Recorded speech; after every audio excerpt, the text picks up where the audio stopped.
ঈশ্বর চানই না আমার ভালো হোক, তাই তিনি আমাকে অভিশাপ দিয়েছেন, যার ফল আমার এই কন্যা সন্তান। এসব কি বলছো তুমি? আজ এতদিন বাদে তোমার মনে হয়েছে তোমার কন্যা সন্তান তোমার কাছে অভিশাপ? আর কি বলবো বলতো? সেই হরিদ্রা উৎসব থেকে মহারাজের কাছে আমি প্রতিজ্ঞাবদ্ধ, সিংহলের উত্তরাধিকারী জন্ম দেব আমি। বিশ্বাস করো কি, যেদিন আমি প্রথম এই সংবাদটা জানতে পারি যে আমি সন্তান সম্ভবা, আমি খুব খুশি হয়েছিলাম। ভেবেছিলাম আমি নিচে গিয়ে মহারাজকে এই সংবাদটা জানাবো।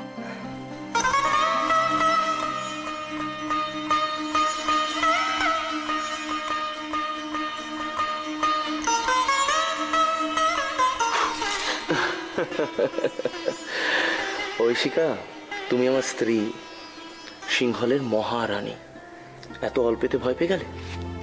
এরকম ভাবে চমকে দিলে কেউ ভয় পাবে না বুঝি? কেন ভয় পাবে কেন? এখানে আমি ছাড়া আর কে আসবে? আর তাছাড়া বাইরে প্রহরীরা তোমার জন্য পাহারা দিচ্ছে। এইখানে এসে তোমায় স্পর্শ করার ক্ষমতা কারো নেই। কারো থাকতেও তো পারে। এই সিংহলে অসম্ভব। তুমি এ কথা কল্পনাতেও কি করে আনলে? এই সিংহলে কেউ তোমায় স্পর্শ করতে পারে না। কি করে জানলেন এই সিংহলের কেউ হবে? অন্য কোনো অঞ্চলেরও তো হতে পারে, দূরের, অনেক দূরের কেউ। তুমি এসব কি ভাবছো বলো তো? এসব অদ্ভুত কল্পনা করছো কেন? কি জানি, কিছুদিন ধরে মনটা একদম ভালো নেই, অনেক দূরে কোথাও চলে যেতে ইচ্ছে করছে। বুঝলাম। সুমাত্রার জন্য মন কেমন কেমন করছে, তাই তো? অনেক দিন ধরে বাবা মাকে দেখা হয়নি, কিন্তু বাপের বাড়ির জন্য তুমি যদি আমাকে ছেড়ে চলে যাও, আমি একা কি করি বলো তো? কি করে জানলেন আমার বাপের বাড়ির জন্য মন খারাপ হচ্ছে? অন্য কারোর জন্য তো হতে পারে। তাই নাকি? কি সেই মহাভাগ্যবান যে আমার প্রিয়ার হৃদয়ের এতখানি জায়গা নিয়ে বসে আছে? কোন সখী? আমার কিন্তু তার উপর ঈর্ষা হচ্ছে। তাকে নারী ভাবছেন কেন? সে তো কোনো পুরুষও হতে পারে। আপাতত তার একটাই পরিচয়, সে আপনার প্রতিদ্বন্দ্বী। আপনার জন্য আমার ভালোবাসার অনেকখানি দখল করে বসে আছে। অসম্ভব। কোন পুরুষ আমার রানীর আশেপাশে আসতেই পারে না। কে বলল নেই? আপনি জানেন বিয়ের আগে আমার রূপ গুণের চর্চা কত দূর অব্দি ছড়িয়ে পড়েছিল? কত দূর দূরান্তর দেশ থেকে বীর রাজারা, রাজকুমাররা আমার পাণিপ্রার্থী হয়েছিল। আমার বাবা তো ভেবেছিলেন আমার স্বয়ম্বর সভা করবেন, মাঝখান থেকে আপনি হঠাৎ করে উড়ে এসে আমাকে নিয়ে চলে এলেন এই সিংহলে। সে তো আমার গর্ব। তাই তো সুমাত্রার কলিঙ্গ বংশের রাজা তার একমাত্র আদরে সর্বগুণ সম্পন্না এই কন্যাকে আমার হাতে সমর্পণ করেছিল। সেই সময়ের বিচারে আপনি যোগ্যতম পুরুষ হিসেবে আমাকে বিয়ে করেছেন, আমার ভালোবাসা পেয়েছেন। কিন্তু আজ তো অন্য কোনো পুরুষ তার নিজের অধিকারের দাবিতে সে ভালোবাসায় ভাগ বসাতে আসতেই পারে। ঐশিকা, এইবারে এই আলোচনা কিন্তু আর রসিকতার মধ্যে সীমাবদ্ধ থাকছে না। মনে রেখো, তুমি সিংহলের রাজবধূ। কোনো পর পুরুষের সাথে অনাচার এই পরিবারে চলবে না। সেই ক্ষেত্রে তোমায় কঠিনতম দণ্ড গ্রহণ করতে হবে। একেবারে দণ্ডগ্রহণ? কি করবেন? আপনাকে শুলে চড়াবেন?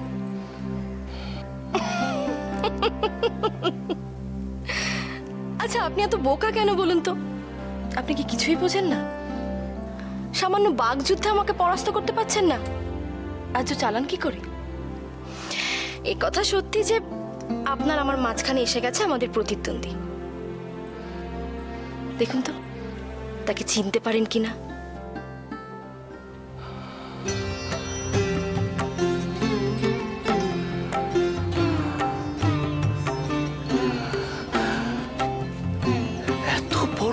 সুসংবাদ, আমি আমার সন্তানের পিতা হতে চলেছি। গোটা সিংহল পেতে চলেছে তাদের উত্তরাধিকারীকে। আর তুমি আমার সাথে এতক্ষণ রসিকতা করছিলে। পৃথিবীতে কোনো মেয়ে কি পারে নিজের মুখে তার স্বামীকে বলতে সে আর মেয়ে নেই, সে হতে চলেছে মা? রানী, আজ তোমাকে আমি যে কি দিয়ে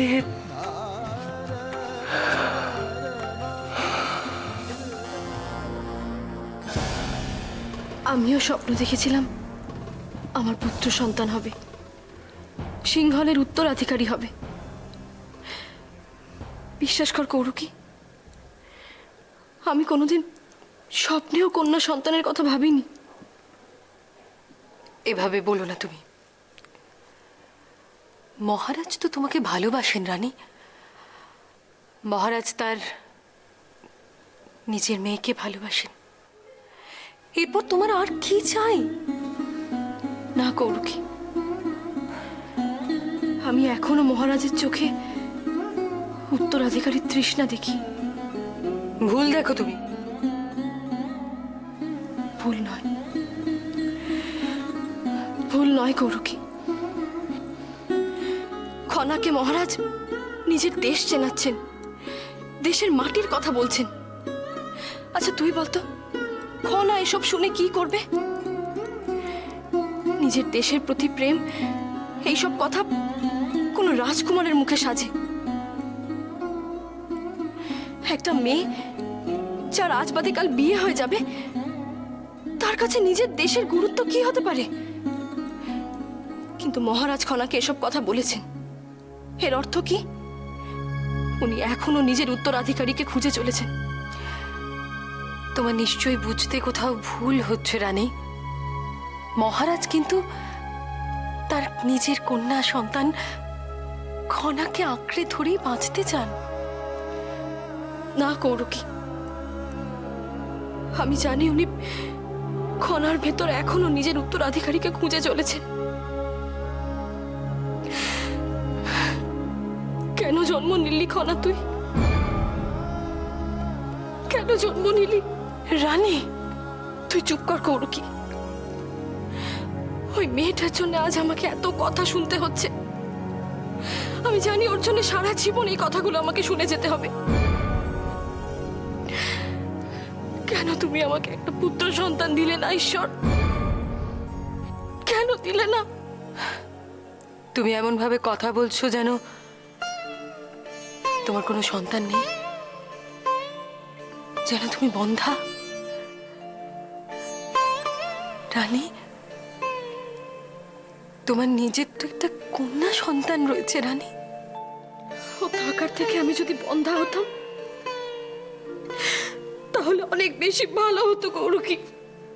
তোমার কি হয়েছে রানী? নিজের মেয়ে সম্পর্কে এই কথাগুলো বলতে তোমার এতটুকু বাঁচছে না? না, বাচ্চে না, বাচ্চে না আমার। আমারও তো কিছু স্বপ্ন আছে কৌরকি, কিছু ভালো কথা শোনার আশা আছে। একটা মেয়ের জন্য যদি আমাকে প্রতি পদে পদে এসব কথা শুনতে হয়, আমি ওকে বিসর্জন দিয়ে দেবো কৌরকি। আমার চাই না কাউকে, কাউকে চাই না আমার।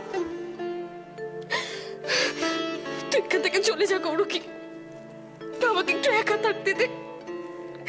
চলে যা কৌরকি, চলে যা, চলে যা কৌরকি।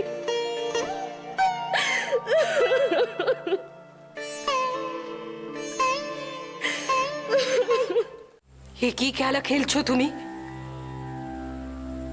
খুব আনন্দ পাও তুমি? সত্যি কি তুমি খুব আনন্দ পাও? তোমার সন্তানদের চোখে জল দেখে এতটুকু কষ্ট হয় না তোমার দেবী? তবে কি তুমি পাষাণ? পুত্র সন্তান হলে শুভ আর কন্যা সন্তান অশুভ, এটা কেন হবে দেবী? কেন হবে? একজন মা তার কন্যা সন্তানকে বলছে অভিশাপ। কেন এমন হবে দেবী? দোষ করেছে সেই কন্যা সন্তান? কেন কেন তাকে এত কষ্ট সহ্য করতে হবে? তুমি তো সিংহলের অধিষ্ঠাত্রী দেবী, তুমি নারী নও। তবে কেন শুধুমাত্র নারী হওয়ার অপরাধে আমাদের সবার চোখে ছোট হয়ে থাকতে হবে? বলো দেবী, বলো, কি অপরাধ করেছি আমরা? কি অপরাধ করেছে আমাদের রানী ঐশিকা? বাচ্চা মেয়ে কণা, ওর কি অপরাধ দেবী? তুমি কেন বোঝো না দেবী? একজন নারী পারে পরিবর্তন আনতে। ওকে এত অবহেলা করো না দেবী। আমি আজ তোমার সামনে দাঁড়িয়ে প্রতিজ্ঞা করছি, আজ থেকে ওই ছোট্ট খনাকে আমি আগলাবো। ওকে রক্ষার দায়িত্ব আজ থেকে আমার।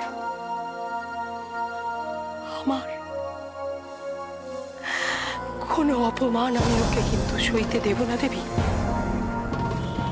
কোনো অপমান কিছুতেই ওকে সইতে দেব না। প্রয়োজনে গোটা সমাজের সাথে আমি লড়বো। আমি লড়বো, নিজের প্রাণ দিয়ে হলেও লড়বো দেবী।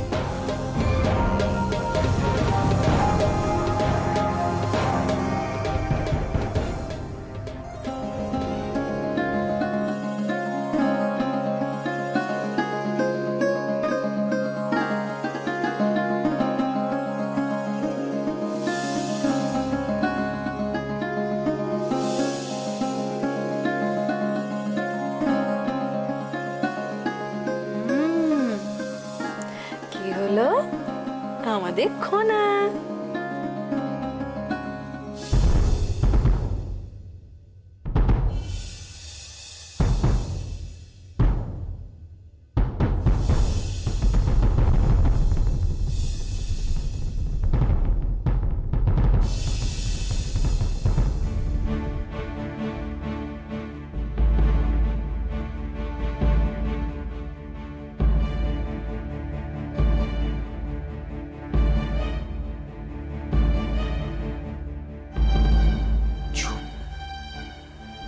আসছে, একদম কথা নয়।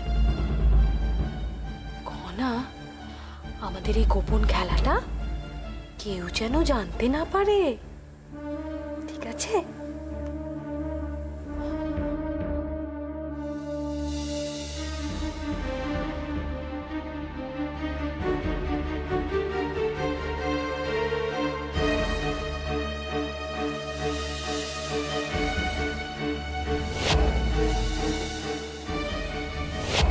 কেউ বুঝতেই পারবে না মন্ত্রী, ধারণাই করতে পারবে না যে খেলাটা আমি খেলতে চলেছি তাতে যদি আমি জিতি তাহলে হারবে গোটা সিংহল।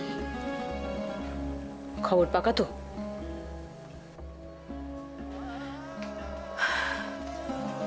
বাবা, তুমি যা ভয় পাইয়ে দিয়েছিলে না, আমি তো ভাবছিলাম কে না কে বুঝে এলো। তুমি কি একটা কথা জানো? কি? কাল তোমার জন্মতিথি। তুমি কাল 7 বছর পেরিয়ে 8-এ পা দিতে চলেছ। 7 বছর, এই 7 বছর আমি অপেক্ষা করেছি। সেই অকাল সূর্যগ্রহণ, সেই থেকে আজ পর্যন্ত আমি অপেক্ষা করেছি আর দিন গুনেছি। কাল সেই অপেক্ষার অবসান। খনা, দেখেছো তোমার মেয়ে কিরকম নিজের হাতে নিজের নাম লিখেছে সুন্দর করে।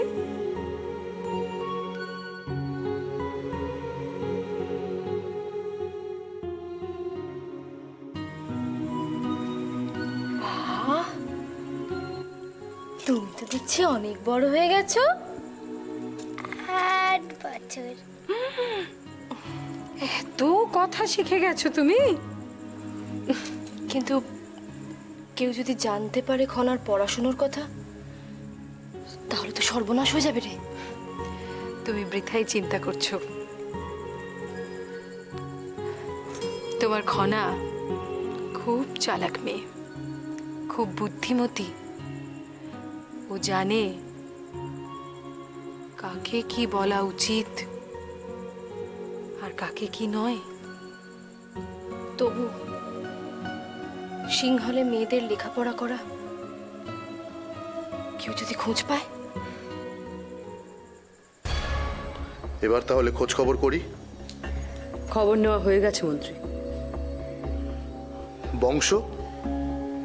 আমাদেরই মতো, রাজবংশ, রাজকুমার।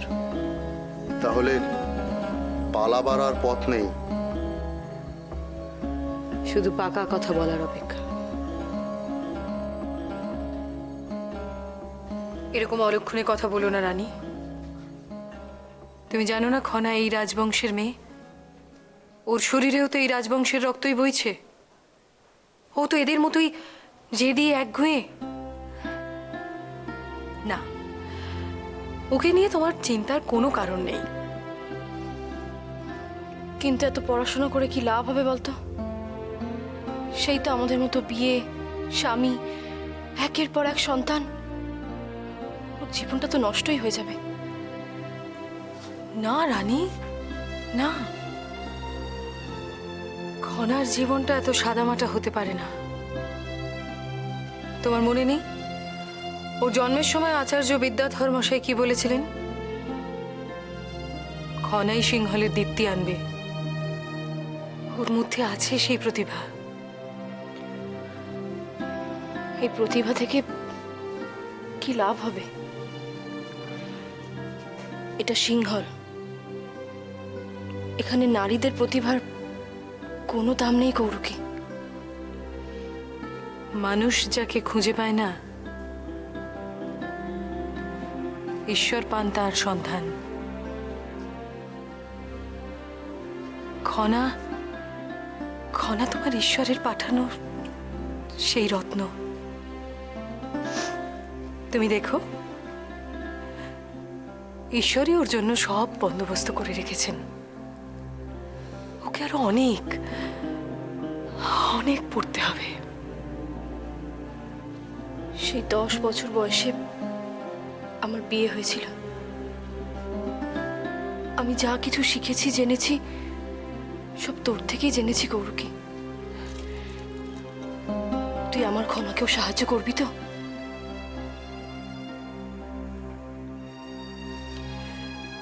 তুমি কিছু চিন্তা করো না।